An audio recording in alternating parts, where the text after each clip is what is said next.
ঠাকুর মণিকে বলছেন, দেখো, ঈশ্বরকে দর্শন করা যায়।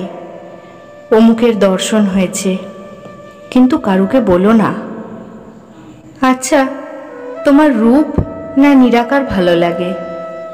মণি বলছেন, আজ্ঞা, এখন একটু নিরাকার ভালো লাগে, তবে একটু একটু বুঝছি যে তিনিই এসব সাকার হয়েছেন।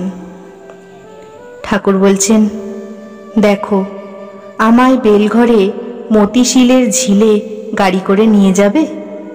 সেখানে মুড়ি ফেলে দাও, মাছ সব এসে মুড়ি খাবে। আহা, মাছগুলি ক্রীড়া করে বেড়াচ্ছে, দেখলে খুব আনন্দ হয়।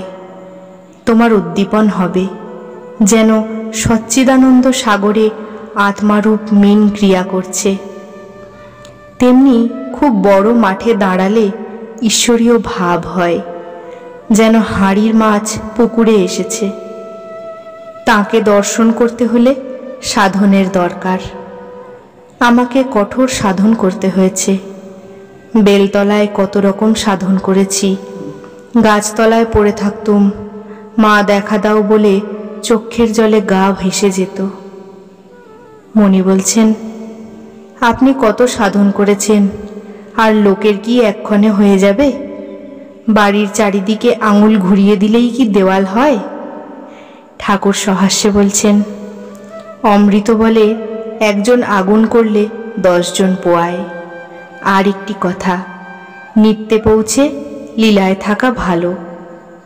মণি বলছেন, আপনি বলেছেন লীলা বিলাসের জন্য। ঠাকুর বলছেন, না, লীলাও সত্য। আর দেখো, যখন আসবে তখন হাতে করে কিছু আনবে। নিজে বলতে নাই, অভিমান হয়। অধর সেনকেও বলি, 1 পয়সার কিছু নিয়ে এসো। ভবনাথকে বলি, 1 পয়সার পান আনিস। ভবনাথের কেমন ভক্তি দেখেছ? নরেন্দ্র, ভবনাথ যেমন নরনারী। ভবনাথ নরেন্দ্রের অনুগত। নরেন্দ্রকে গাড়ি করে এনো, কিছু খাবার আনবে, এতে খুব ভালো হয়। এবার ঠাকুর জ্ঞানপথ ও নাস্তিকতা সম্পর্কে বলিতেছেন। জ্ঞান ও ভক্তি 2 পথ। ভক্তিপথে একটু আচার বেশি করতে হয়। জ্ঞানপথে যদি অনাচার কেউ করে, সে নষ্ট হয়ে যায়। বেশি আগুন জ্বাললে কলা গাছটাও ভিতরে ফেলে দিলে পুড়ে যায়। জ্ঞানীর পথ বিচার পথ। বিচার করতে করতে নাস্তিক ভাব হয়তো কখনো কখনো এসে পড়ে। ভক্তের আন্তরিক তাঁকে জানবার ইচ্ছা থাকলে নাস্তিক ভাব এলেও সে ঈশ্বর চিন্তা ছেড়ে দেয় না।